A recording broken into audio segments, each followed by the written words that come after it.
it to this computer. Hi, everybody, again. Another Wednesday night. And tonight we're going to be looking at Baruch She'amar. Who can tell us what Baruch She'amar is? This is not a trick question. It's morning blessings. It's in the morning blessings. Yes, it's in a part of the service called Pesuke de Zimra, which literally means verses of praise or verses of song. Is a pasuk is a verse. You hear me use that word all the time. You know, from the Torah, we read a pasuk or psukim in plural, right? And Zimra is a song. Zmirot are songs that are often sung around the Shabbos table on Friday night or Shabbat afternoon, and it has a wonderful root, which is Zayin Mem Resh, right? Zayin Mem Resh. So you can hear Zemer, Zayin Mem Resh, and there, that is also the root for lizmor. And lizmor means to prune. Just like in your garden, you take out the pruning shears and you prune around the bushes in order to let more sunlight in. So one beautiful understanding of this word zemer, or song in generally, as I like to relate to it, is that singing lets light in. We open ourselves up. I know you'd like that, Roxanne. Right? By singing, we open ourselves up, and we not just to ourselves, but often singing in harmony with other people. And then there's more room for others as well when we get out of our ego place and we are in a more expansive place when we are singing. And I'm sure every one of you have had that feeling before. And before we go on, ladies and gentlemen, please welcome Devorah Lesk. Thank you. She's taking a bow, as you should, Devorah.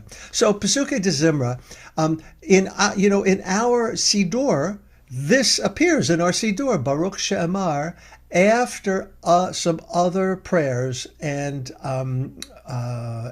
liturgical poetry. You know, we'd sometimes start out with Modeh Ani or Matovu or any number of other things just to lead us up here. But this is really the beginning of our journey with Pesuke de Zimra up the ladder of Jacob's ladder.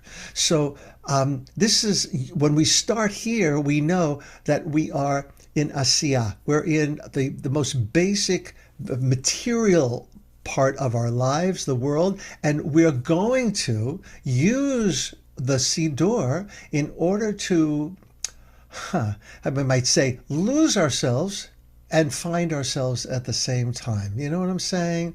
That when we start singing these songs and giving praise, all attention goes from here to there, all right?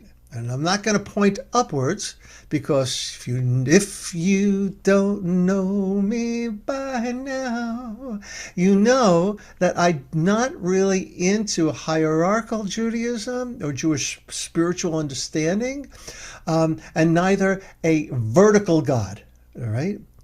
And we're going to be looking at Baruch She'amar, and we're going to find that there is a journey that it takes us through. So, I'm just going to assume that you're all familiar with the text, but I'm going to put it up on the screen, and we're going to unpack it by presenting a number of different translations, quote unquote, including a traditional one, and see where it takes us. Right? The purpose of all of this is to dig deeper into our tefillah, into our prayers, right? To have a better understanding of what we're praying, when we're praying it, and whether the heck we actually can relate to it, or, please pardon me for using the word believe. I would never say whether we believe what we pray, but we sense that there's some truth that we can, feel that's palpable. Okay? So anytime anything comes up, you have a question, please, just don't raise your hand. Just unmute yourself, interrupt, and ask the question. Alrighty? Any questions? Alrighty, here we go. So here's Baruch She'amar. Here's the text. I'm going to chant it as it would be chanted on a Shabbat morning in a traditional shul where they're using nusach, which we don't do that much of at Moshe. Sometimes when we get to Yishtabach Shimcha La'ad Malkeinu, that's the nusach for that point of the service, but it's also the nusach here. So I'm going to chant it through, and then we're going to take a look at some possible understandings of it. And this is going to be the beginning of our travel together tonight. Feel free to sing along with me, muted.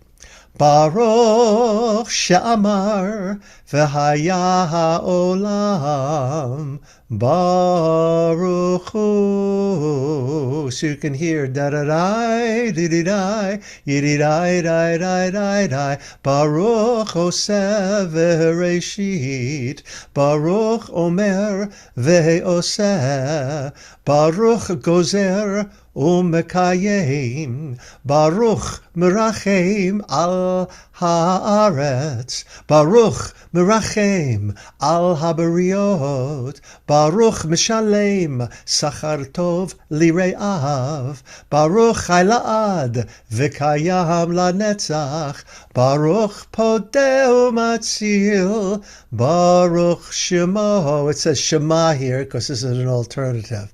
And then also in a feminization of this particular text, it says Brucha Atya, and said Baruch Atah Adonai Mehulal Bati Hishpachot would be more traditional. Here it says Mehulelet Bati Hishpachot. Blessed are you, Yah, or blessed are you, source of life, who to whom we give praise. Okay. Let's turn the page. Just a little background. From two different places. First of all, the Sidur Rav Amran Gaon, 9th century. And when the people of Israel enter their synagogues in the cities in order to pray, the chazan of the synagogues rises and commences, "Blessed be he who spoke, and the world came into being." Aha. So we know from this what? What do we learn from this? Anybody?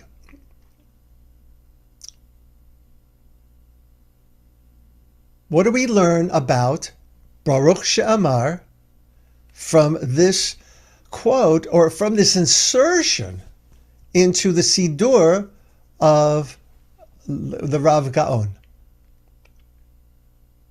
That God created everything by speaking. You're skipping ahead. Something much more basic. There is God. No, even more basic than that. What's he telling us? When the people of Israel enter the synagogues and the cities in order to pray, the chazan of the synagogue rises and commences singing Baruch She'amar v'haya ha'olam. What's he telling us? What do we learn from this? What? People go to synagogues. When? To pray. When? Well, it doesn't say. When did he write this? Oh, in the 9th century. Oh, that Henny Youngman. Yes.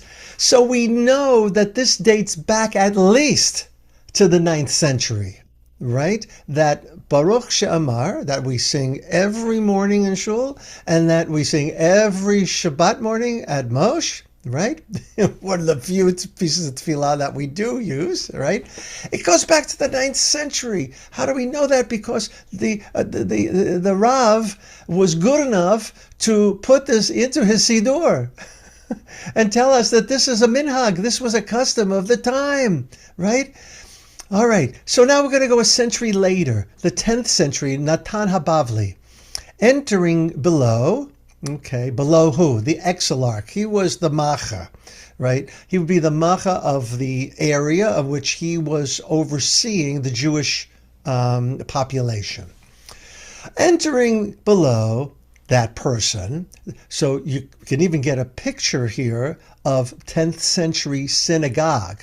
Right, it might have looked like, right? So people are entering. Sometimes it looked more like a what do they call that when it's raked?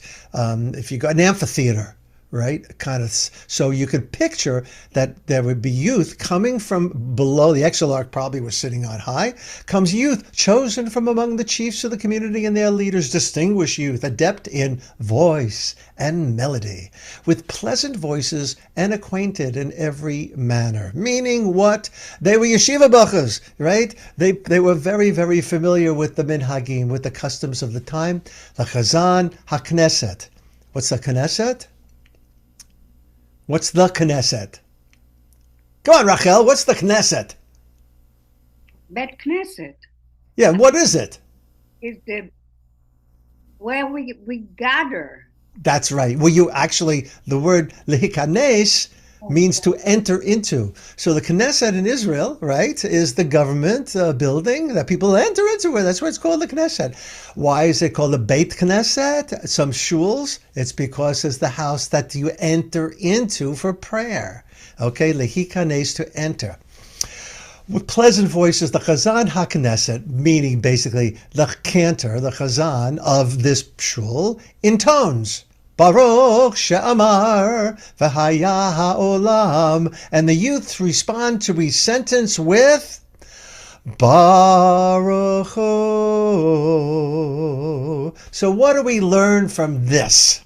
They're still singing it. They haven't tossed it out, So this proves the dictum. Things go into the Siddur and they never come out, which is why it gets larger and larger, and the Machzorim even more so, right? But we have maintained in some synagogues and settings that practice of the Chazan or the Shaliach Tzibor. Do you know that term? The Shaliach Tzibor, or the acronym is SHATS, Shaliach Tzibor, right, is the representative or the one whom, a Shaliach is a person whom is sent, right? And Tzibor is a community. So Shaliach Tzibor is the one who the community has sent to represent them on the bima singing. So the cantor is the Shaliach Tzibor. The Chazan is the same thing, it's Shaliach Tzibor. And sometimes I actually prefer being called a Shatz or Shaliach Tzibor as opposed to a Chazan cantor, because it's not a professional title. It's just something that one can do, right? Is capable of doing. But you have to know how to do it. All right, so what do we learn from what we just read from Natan Habavli? I'm going to give you more chances tonight, my friends. I'm not letting that first thing spoil the night for you. So what do we learn from here? And I'm going to give you a hint. What was the way or the manner in which at this time Baruch She'amar was sung? Unmute yourself, Roxanne. What is that called? Was that call and response? Exactly. It was call and response. And in some, in some communities, every line, and it's even laid out like this in some Sidorim and some prayer books, every line is followed by Baruch Shemo, Baruch Hu, or Brucha He in a more non-traditional or egalitarian Siddur. Okay, let's stop right there. Any questions so far? Any comments? Any observations? Have you had enough already? Okay, let's move forward. Now, some people, some wise guys, they take this and they make it their own. Such as this. Blessed is the one who speeches the world. Blessed is the one. Blessed is the one. So why did I decide to make this into a call and response? If we were all together, you wouldn't hear me singing all of it. You all, everybody's raising their fingers like this on Shabbat mornings, right? It's because I'm following the traditional manner in which this might have been sung back in those days and is still chanted today in many communities, where we say Baruch Hu or Bruchahi after every line. So that's why blessed is the one forever creating. Blessed is the one. Blessed is the one, right? So then I go down through the entire rap that I created in that way. So if you didn't know before this, now you know there's method to my madness. There's a lot of madness there.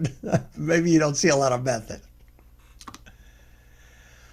Let's go through the text line by line, okay? And I'm going to offer here Reb Zalman's unpacking of this. So we haven't even gotten yet to a traditional translation, but we're going to get there. But I think we're going to take the back door. Right?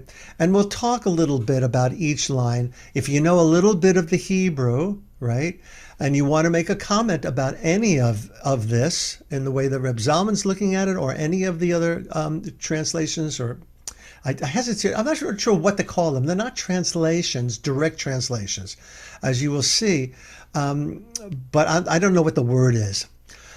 Before we go on, so we have a number of lines. What do you see is common to every single line in Baruch She'amar? I'll start with Baruch. So I'll start with Baruch. What does Baruch mean? Blessed. Blessed. Blessed, right. So in past weeks, months, years, we've talked about this word Baruch, okay? And if there's any word that really calls out for loss of ego, right, and of surrender, it is the word Baruch. Why is that? As our beloved Reb Marsha Prager writes in her book, that this word is the root, Bet Resh final Kav,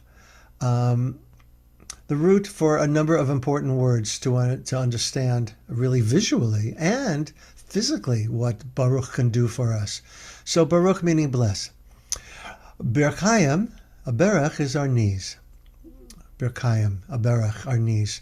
If you were in the desert and you were famished from thirst and you came upon a oasis, what would you do, right? You would fall on your knees, right? Now, what is that water called? It's called a brecha. It's called a brecha, a pool. A pool of water is a brecha. You hear the same shoresh, bet, resh, kaf, right? So there's just a mind-blowing thing that's going on here in understanding what it is when we say Baruch.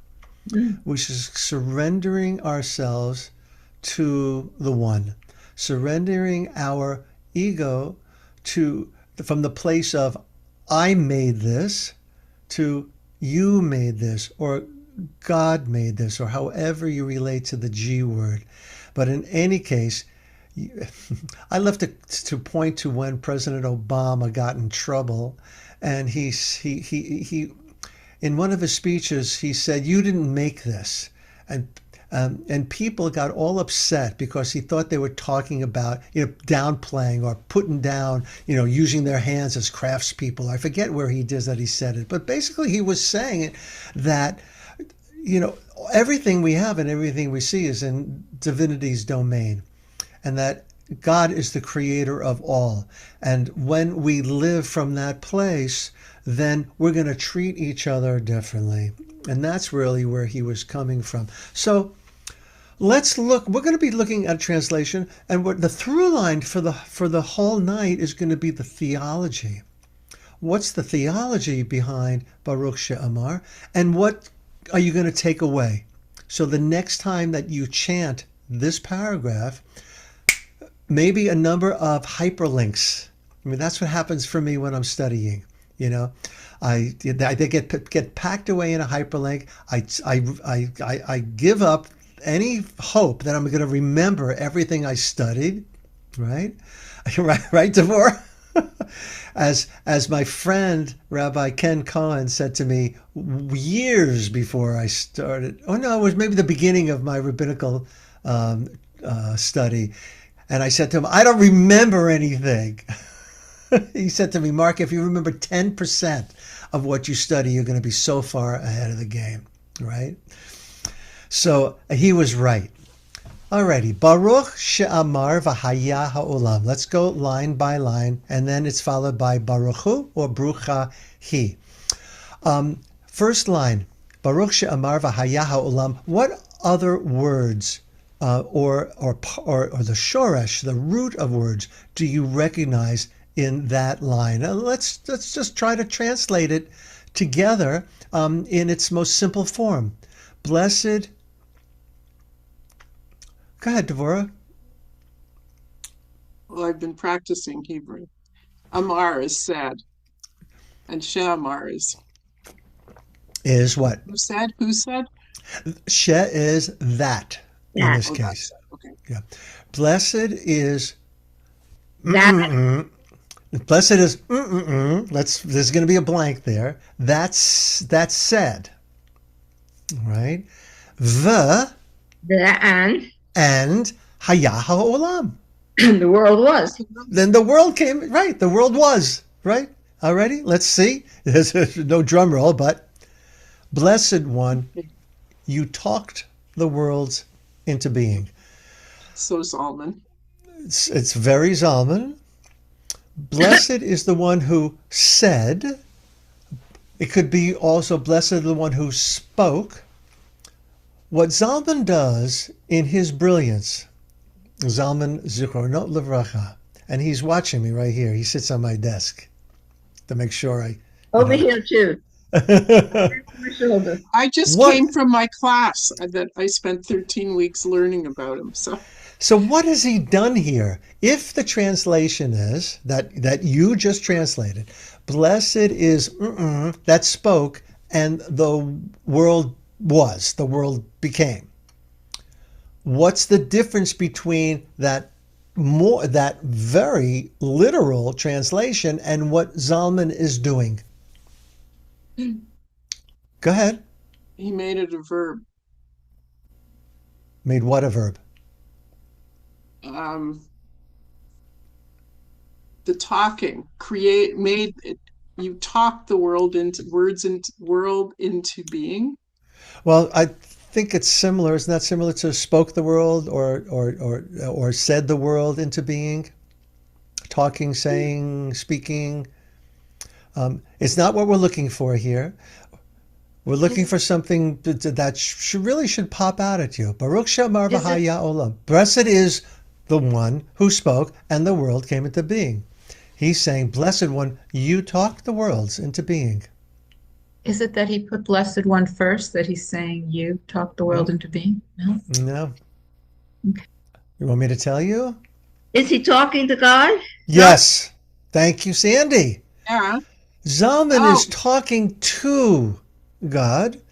Baruch she'amar v'haya olam is talking about God. Right? You talked, right. Yes. This is the Buber I-thou relationship that Zalman is inviting us into a direct relationship with divinity. So rather than talking about something, we're talking to something. If I talk about my wife, Renee, who I love, that's one thing. But if I talk to Renee, who I love, that's totally different, right? Let's continue. So he's going to continue in this vein. And Zalman does this a lot. We're going to see different understandings of it as we go on. So then we have Baruchu or Bruchahi. Mazeh. What's that?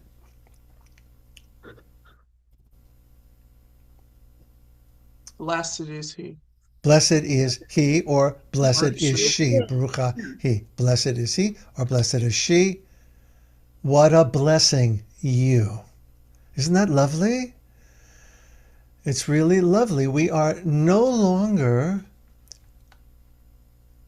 removed from a conversation. We're in a dialogue.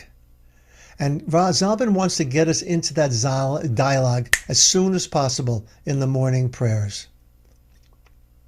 Got that? Baruch. Okay, so now we're going to get into a litany of things. All of this are things that that's part of the traditional paragraph that we use. Baruch. Okay, what's Baruch again? Don't try to translate it like Zalman. Only Zalman can translate like Zalman. We're looking now for, again, a simple translation. Baruch oseh v'reshit. First. Okay, so what's first? That's first is what are you reading as first? Baruch Oseh. Bereshit. Blessed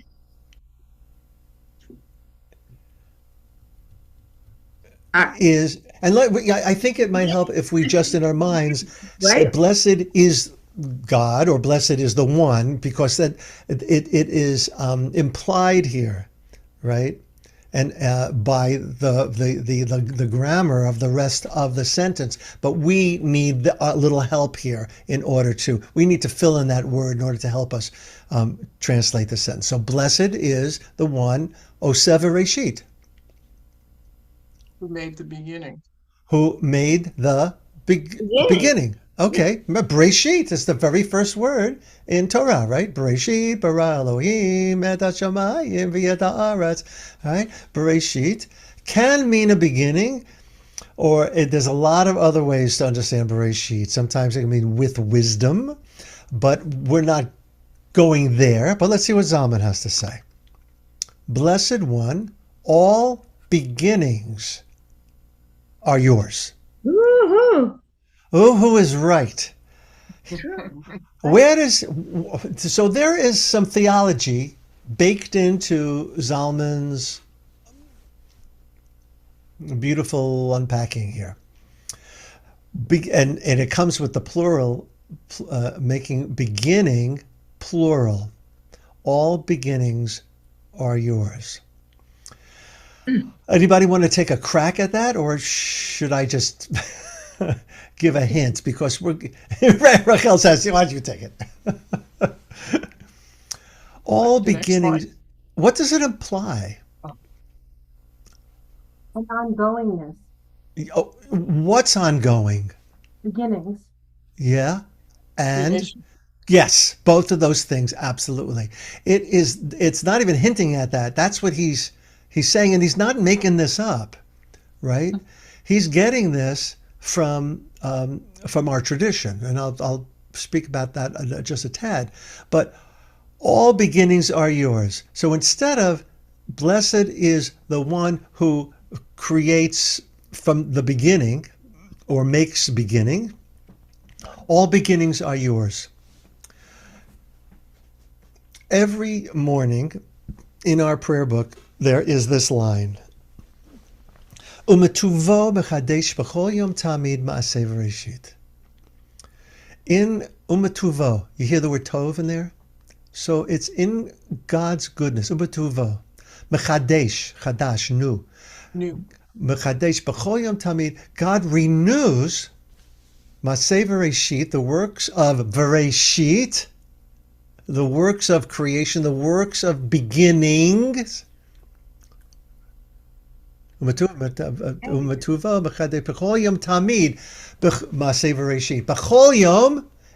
day, tamid.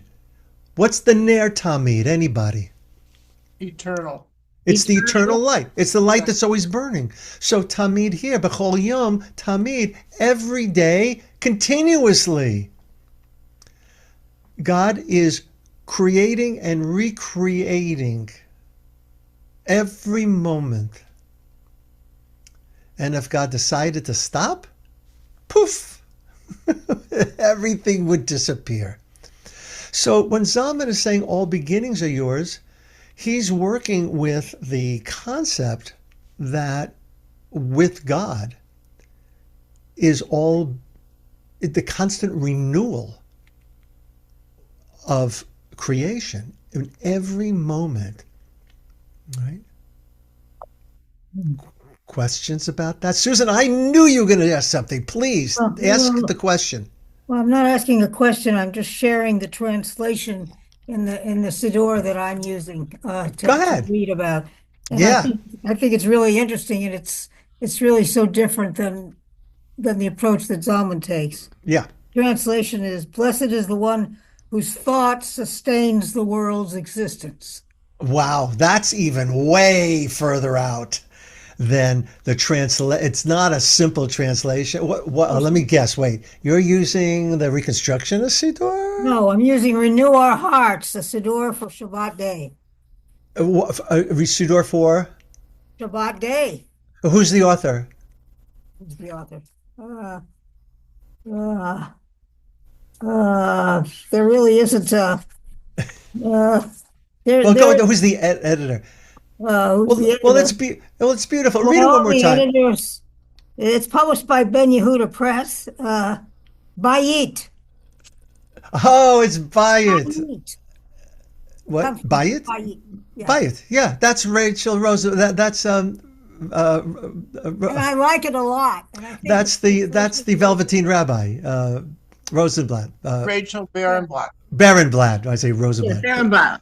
Rachel Barenblatt. That's her Siddur, if I'm not mistaken. Thought sustains the world's existence. Yeah, that's beautiful. It's beautiful. It's not a translation, It's an and interpretation. it's what? It's an interpretation. An interpretation. I'm not sure that still captures it. I got to make up a word for this. All right, fantastic. So now, look, Susan, grab the Siddur. If you wanted to have a Siddur around too, you can look. We can share different translations. Baruch. Okay, so let's move on. Baruch, Omer, V'oseh. So we already had Amar. Omer is the same thing, and we already had Oseh. So what do we have here? Baruch, Omer, V'oseh. Right. Go ahead, Rachel. Amal is in the past. Omer is Yeah. right now. Yeah, that's correct. That's right. Fantastic. So now there's a switch of tenses from the past at the beginning, but then it quickly moved to Baruch Oseh, Right. right? All right. So, Now is have done. right. So at the beginning, that first line, we have the creation story. That's what that's based upon. God spoke and the world came into being, right? Right? Elohim, Vayhi or, Vihi or, right? But then it moves right into what you just pointed out, into the present tense. It's happening right now in real time, Exactly. right? Beautiful. So Baruch Omer V'oseh, what can it mean? Blessed is the one who Say. says and doing. and does. Yeah. Let's see what Zalman has. Blessed one, your word makes for becoming. Okay, yeah, maybe you could. It'll make you, kind of like go, huh? But I think this is all part of a whole. Well, what So he let's. says is that your word, as soon as you say it, it's becoming. Ah, or yes, and I'm wondering whether it makes for becoming. It makes for bringing things into existence. Exactly. Yeah, yeah. Which, I mean, let's look at that.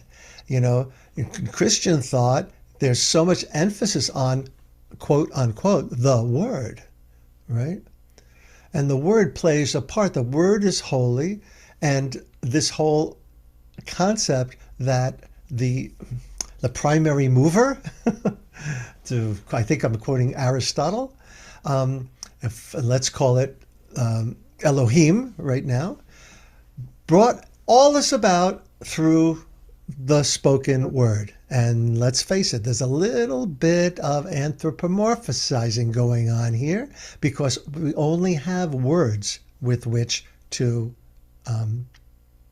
explain this, and to which to not explain, to describe things. If your head's not exploding yet, just stick with me. I'll clean up. Baruch gozer umakayem.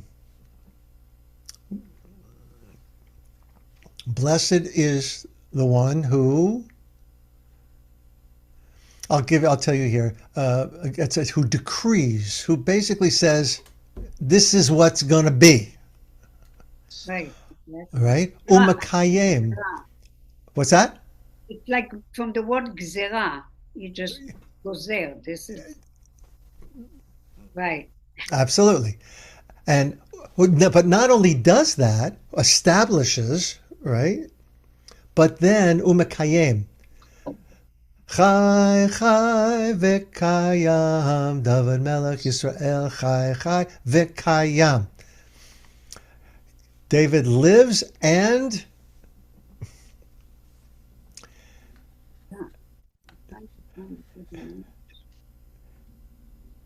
I don't remember.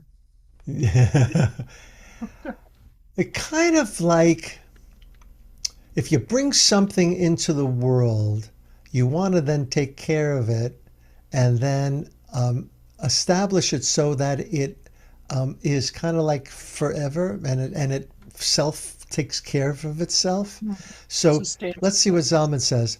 That's the word I was like. said it. Oh, you did. Oh, terrific. Yoo-hoo. Blessed one, you decree and sustain. Okay? So what is that saying here about what the nature of our God? God brings the world into being through the word. By speaks the world into being. Whatever God says becomes. Decrees that the stars should stay up there, right? And the sea should stay down here, and sustains it all as per the way it was in the blueprint, which of course we think of Torah, right? So God looks into the Torah, then Bereshit bara Elohim, decrees, let there be the moons and the stars and all these animals, etc., etc. And then it's God's job, like a good mother, to sustain, to give sustenance and sustainability to the creation. And we're now, the reason I brought the mother in here is because a use of a word that's going to, wow, we might have to do this in 2 parts. I realized it's going to take so long just to get through this page. Now we have Baruch Mirachem al Haaretz. Is that part of Rachaman? What do you think? No, compassion. Has compassion on the Okay, earth. good. So, blessed is the one who... It also means pity. Pity. Pity. Rachmanis. Right. Yeah. Compassion. Merachem. But here it doesn't mean that. Right. Baruch Merachem al Haaretz. You know what Aretz is? Right? Shemayim va'aretz. What's Aretz? Come on, Marlena, you know what it is. Is that rechem too in that word? Yes, but that's where we're going. Marlena, what's Aretz? Haaretz. I just told you. Man. Shemayim. Oh, you can't see me. Shemayim va'aretz. What's on the earth? What's on the ground? Yes, exactly right. Earth. So what does the one who blesses, all right? Who the blessing, blessed one? What does the blessed one do? Blessed merachems the earth. And so what does merachem mean? What's that? Cares for or has compassion on you. Has compassion. Has compassion upon the earth. Right? Which is interesting here because we're about to get to Baruch Merachem ala Briot, which is different than Aretz. So first comes Aretz and then it comes Briot, right? But with the same word, Merachem, which the root shares the root for Rechem. And so now, Sandy, what is Rechem? Womb. A womb. A womb. A woman's womb is a Rechem. Right. Oh. So later on in this teaching, I'm going to allude to that, but we might as well do that now because you just beautifully brought it up, which is God is like the mother whom has gestated for 9 months, right, in the womb, and then brought the creation to live on its own. And the mama's never going to desert the baby, the child. Is going to have compassion. And sometimes that compassion is going to be pity, but not oi oi oi kind of pity, but the pity in which realizes that maybe the creation needs a little bit of help to get through this. Right? Okay. So we now know Baruch Merachem al haaretz. Blessed. Let's see what Zalman says about that. Your compassion enwombs the earth. Isn't that sweet? So it's as if we got a big God hug, right? Enwombing us, that caring for us, that we live within that womb. We don't realize it and we forget about it. But sometimes somebody, gives us a hand and serves as God's messenger, and we can feel it really in our bones. Baruch merachem al haaretz. Your compassion enwombs the earth. Baruch merachem al abriot. Your compassion is over what? Briot.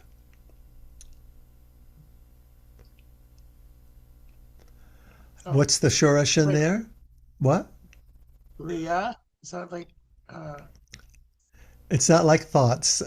That's with an I in. Yeah. Oh, okay. What's bara Elohim? Bereshit bara Elohim? Created. So what are briot? Briot. Creation. It's a noun. It's a noun. Creations. Yeah. So let's see what Zalman says. Oh, your caring is kind to all creatures. Right?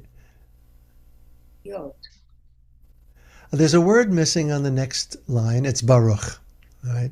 Baruch Mishalem Sachar Tov Lireav. Now there's going to be a bit of theology in here, which hopefully we'll get to tonight, because I do want to get to the theological parts of this. So blessed is the one, Mishalem. What's it that you ask? When you ask for the check at the end of at the end of a meal, Rachel? What's you ask for the check? What's the check called? It's called a. Oh no, that's not a cheshbon I'm thinking of. Mishalem is still like to pay, right? Lishalem, lishlom. Yeah, it's to pay. It's like to pay somebody money. But here it means mishalem. In a good way. Yeah. To the one who owe him. Yes, right. But here it's mishalem sachar tov. So something that's good. It's something that's earned, or it's a payment. Thank you. Li re'av. The word yirah, the ones who have what for God? Yirah. What's yirah? Yirah is sight, isn't it? What's that? Sight. Sight. It's awe. That's right. Is that what you said, Roxanne? Yeah. Or most traditionally, it means fear. Yeah, right. I said awe. AWE. AWE. That's right. So we can look at it either way, that God repays the ones who are in awe of the all in a good way, right? So if you live, with the eyes of a child, you're going to get compensated for that by the life that you live, the richness of the life that you live. Let's see what Zalman says. Blessed one, you are generous in rewarding those, did I leave something out? Oh, who respect your creation. That's nice. Li re'av, if you're fearful. Now there's a little bit of a reward and punishment, I think, built into this, right? It says the word reward. If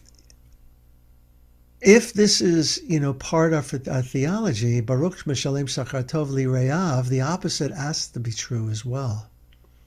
That if God rewards those who respect creation, and God's not going to be so generous to those who don't. And I think we can look at that as a yin yang here, that we take care of the earth, we'll be rewarded with a good home. If we don't, then bad things are going to happen, like we're seeing in the news today. God protect those living in California. Baruch chai la'ad v'kayam. Oh, there's that word kayam again. Baruch chai. What's chai? Like, Blessed is the one who chai Lives. lives. La'ad. Hi, hi, Yeah, exactly. That lives forever. V'kayam, la'ad v'kayam, and lanetzach, and is everlasting or enduring. Right? So let's see what Zalman says. Ooh, ever alive, ever confirming existence. That's basically in line with what we were talking about before. Keeps the motor going. Right? As opposed to pulling the plug on this whole, trial and error. There's wonderful teachings about God having created many, many creations before settling on this one. I've mentioned this book many times of what's it called, Mr. G, and which is a wonderful midrash written by a Jewish guy, but he's a physicist, if I remember, something like that, who basically is writing about what's in the mind of God before God actually creates, and it's a wonderful short book where God actually has these helpers, and it's funny and it's very lyrical and it's quirky, and basically God tries out like 5-dimensional, 6-dimensional, all these different kinds of creation and finds something that doesn't quite work for all of them, and he's got these like buddies who are giving God a hard time about God's choices. Baruch podeh umatzil. We're coming into a landing here. So we've been on a journey, right, of creation happens, and then on that creation, God's going to take care of it, right? And then we're going to be rewarded for being God's partners here, right? And when we do that, things will continue. And then in a very personal thing, Baruch podeh umatzil, Baruch Shema, or Baruch Shema. Blessed is the one who podeh umatzil. So podeh means to redeem. Umatzil, and saves, right? So one of I've wrestled and struggled with what redemption means, and I always have to fall back. You remember when we were kids, we would take the soda bottles back to the store, or maybe we would collect the S&W or S&H green stamps, right, at the supermarket, and we'd lick it or just put it in the book like I did for my mother, and then she would take it and she would redeem it, right? Or I would take the bottle and I would collect enough so I'd be able to go and redeem it for like, a couple of pennies a piece, and then I'd be able to buy a wiffle ball with it at the end. And so I would redeem the bottles, turn it to something else, and then get what I wanted in the end.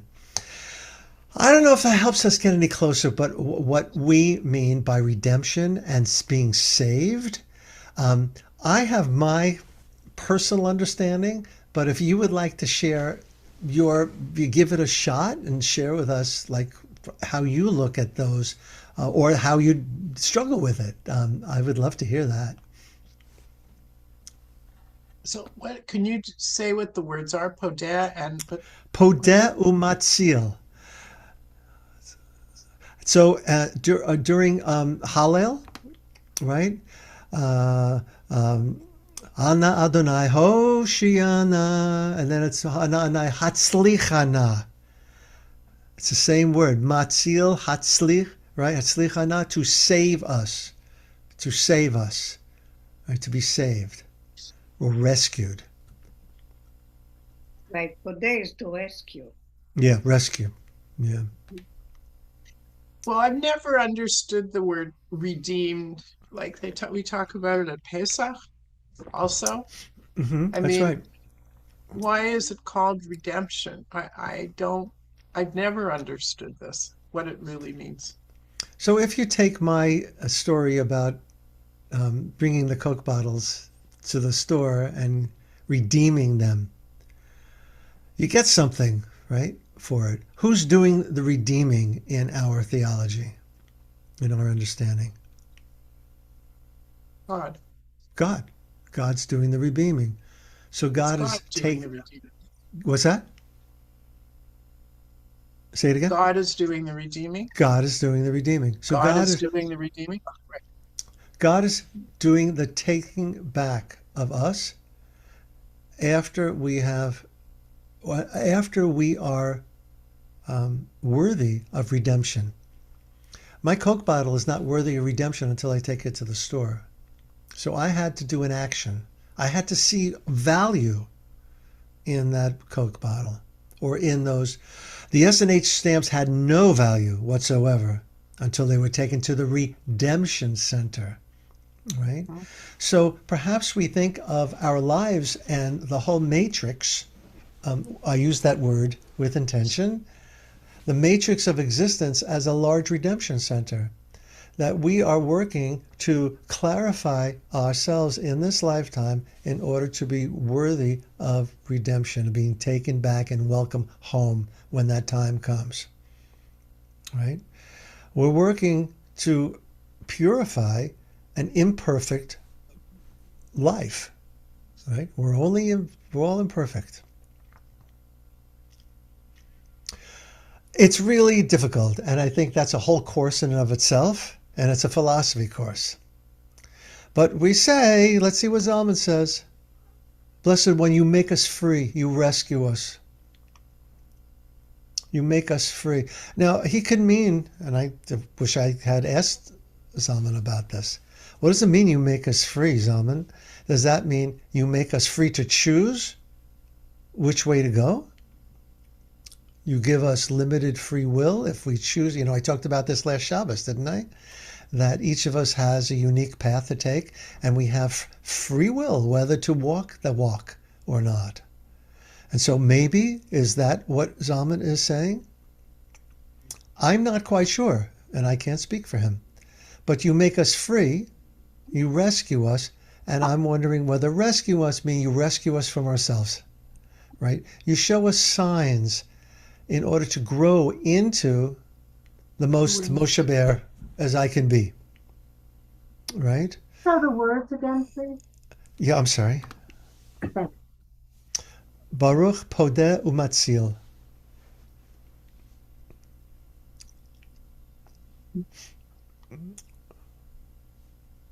You redeem. Kind of like rescuing us from ourselves. Are you asking, or I'm asking? I'm just. I just said that. Ask me in 5 minutes. Okay. You're right. Okay, there's a lot to chew on. Let's go to something a little more traditional and see what we can find out. When we hear your name, so then you Baruch Shemo. When we hear your name, we offer blessing, right? And then here's another translation. Here's Rachel Barenblatt. I like how she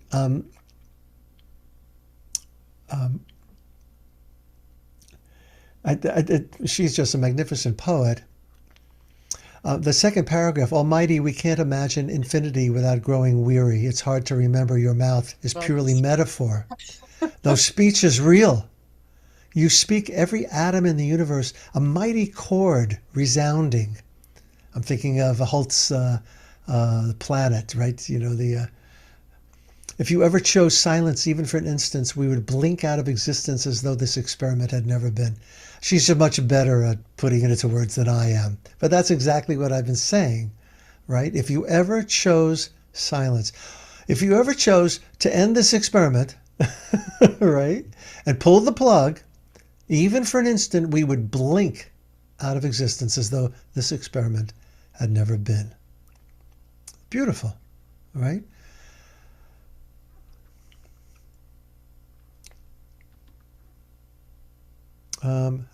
The word midbar, right?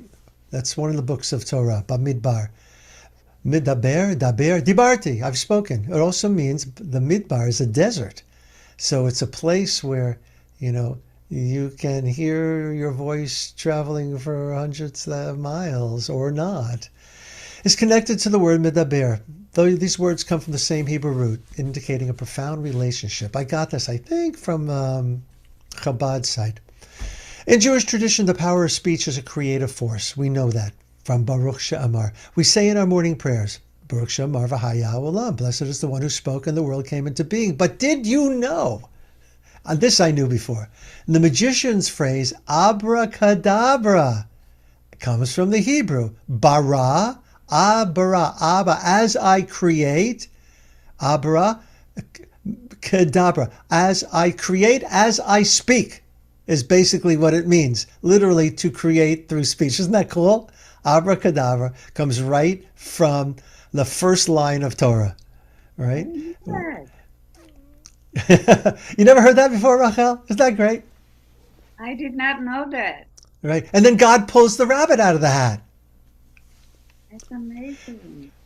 Deep in Jewish tradition is the belief that our speech has the power to manifest, that in fact it is God's speech that gave birth to creation itself. There's a beautiful teaching from the Degel Machane Ephraim, who was the great-grandson of the Baal Shem Tov, that in the act of creation, it kind of parallels this book, Mr. G. There were many combinations and permutations. You know, all these letters, right, the Aleph Bet, are spilling out into existence, into this void, to create something other than God. God pulls back and does Tzimtzum, takes a deep breath so that there's room for other to exist. And these letters are floating around, and they come together in permutations, combinations that don't make sense at first. They don't always work, and God goes back to the drawing board, just like in Mr. G, in this book I'm telling you about, until all the letters come together in the way that we have it. So, this is the power of the shoresh, of the root of Hebrew words, in that they, most of the time, will be the basis of many different words that are inter and intra-connected. It's just fascinating, the Hebrew language in that way, which is why it's called the Lashon Kodesh, right? It's the holy tongue, because it is our myth that God's speech gave birth to creation itself. The way that I've always understood, not always, probably since I became a rabbinical student, but maybe before that, all this happened. What happened is if you look at it, if you look at the periodic table, right, you've got a bunch of letters and numbers. And when those letters and numbers come together, they create stuff that we can see or smell or use or whatever. Well, the same is true of the Aleph Bet. It's the building blocks of all known creation. And when those letters come together, remembering that each letter also stands for a number, gematria, then stuff happens. And then we have the world. And we are the world. We are the children. We are the... Don't encourage me, Roxanne. All right. We just have a few minutes left. Okay. Oh, yeah. This brings up a question. Nah, that's too difficult. Let's move on. Yeah. Put your screen back up so we can see. Oh, yeah. I'm looking. Oh, good. I'm glad I'm not. Okay. Maybe I should go back. Okay. Okay. This is going to take us higher and higher. Reb Shlomo of blessed memory sings, "Yah, take me high, take me high, take me high. Lord, take me higher and higher." So even though I don't explain things and move through the world with a hierarchical, vertical understanding of God, we do perhaps get a sense of what's going on, especially when we look at the word shefa, the flow of divine, the divine flow that comes into this known universe, right, which is constantly flowing, coming from above. Now, we don't talk about above and below, but in this teaching it does. So just stick with it. And if you need to quickly modify it, that it's coming from all directions, Gegas into hate. That works for me. Our sages instituted the recitation of these verses, Baruch she'amar v'haya ha'olam, so that our praise of God would generate additional light in the higher spiritual realms, following the motif that an arousal from below generates an arousal from above. Okay?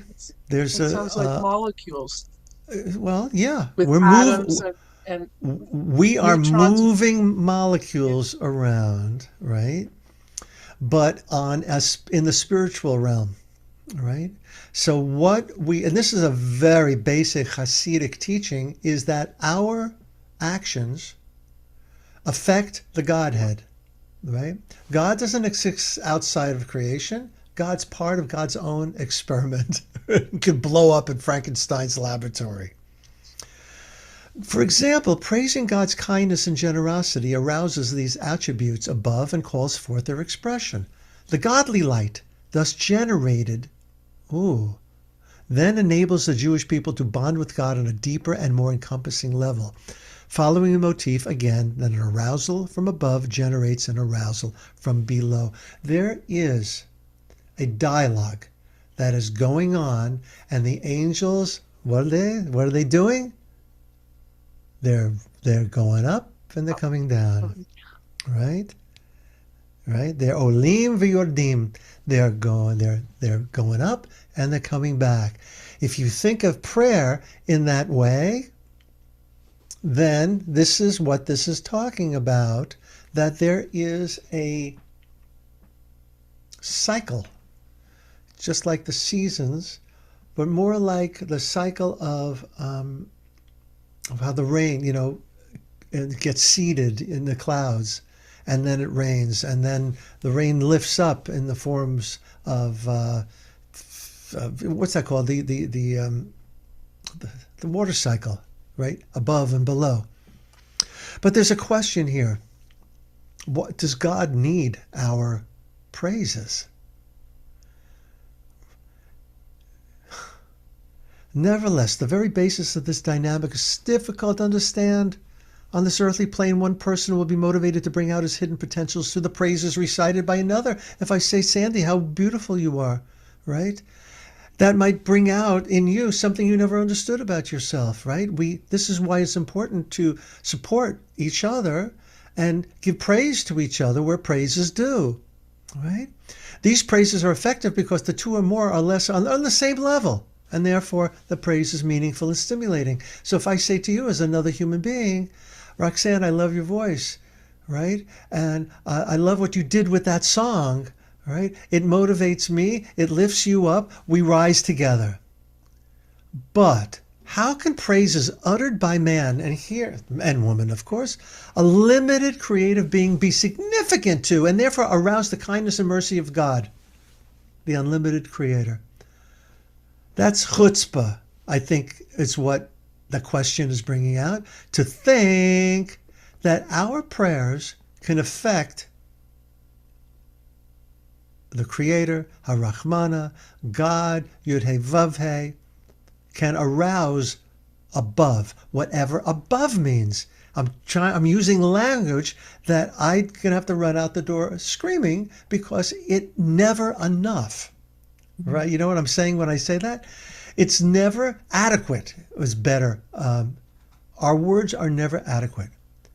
Maybe that's why a nigun is more adequate, and silence actually is praise as well. But let's see what's on the next page. And I think that when you say how could it be significant to God, the Yeah. first thing that comes to my mind is love, because God loves us. That's why it's significant to God. It can be explained that the power to generate such an arousal is also granted from above, from a sublime level of godly light. So God gets nachas, and you've been going like this for a while, Devorah, right? It kind of turns over and over and over. And this is the purpose of Baruch She'amar, to draw down vibrant, supernal energies to inspire the Jewish people and endow their praise of God with the power to generate an arousal from above, Since we begin our prayers on a low spiritual rung, our extremely high light must be drawn down to inspire our prayers. So we're kind of pulling down. Come on down, right? Our prayers go up and those angels are descending. And what's happening? This is what's happening.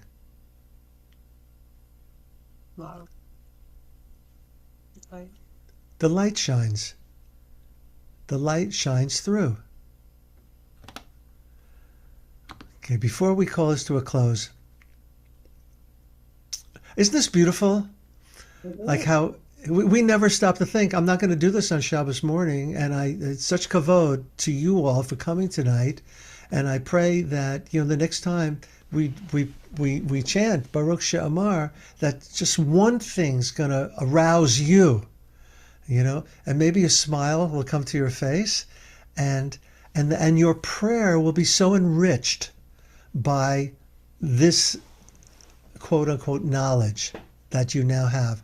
If there's one thing that you take away from tonight, Dayenu. So I want to ask this question and see where we are with it. And I'll answer my own question here. What are some theological underpinnings of Baruch She'amar? I made a list. God spoke the world, everything into being. See the creation story. The prayer moves chronologically from a God who creates to a God who sustains creation to a God who rewards and redeems us. Retribution theology. It allows for repentance. We can't do teshuvah unless we miss the mark, right? Unless we kind of lose our way. We can't return. God's mercy extends to all creatures. There is significant reason to offer blessings to God. Eternal life. Podeh umatzil. Maybe that's what that means. That God is promising to redeem us and to save us. Maybe, a lot of Jewish teachings are talking about the world to come, right? So maybe that's what it is. Baruch She'amar prepares us to dialogue with God, which is why Zalman's unpacking of it is so beautiful, right? Because he leaps right there. He's not waiting for anything. If he's not waiting for an invitation, he say, God, let's get it on. God does not need these praises. We do. We need to be praising, because it puts us in a really good place. Having given birth to the world and all its creatures, God remains concerned with the world's welfare and stays involved in the well-being of all who will live upon the earth.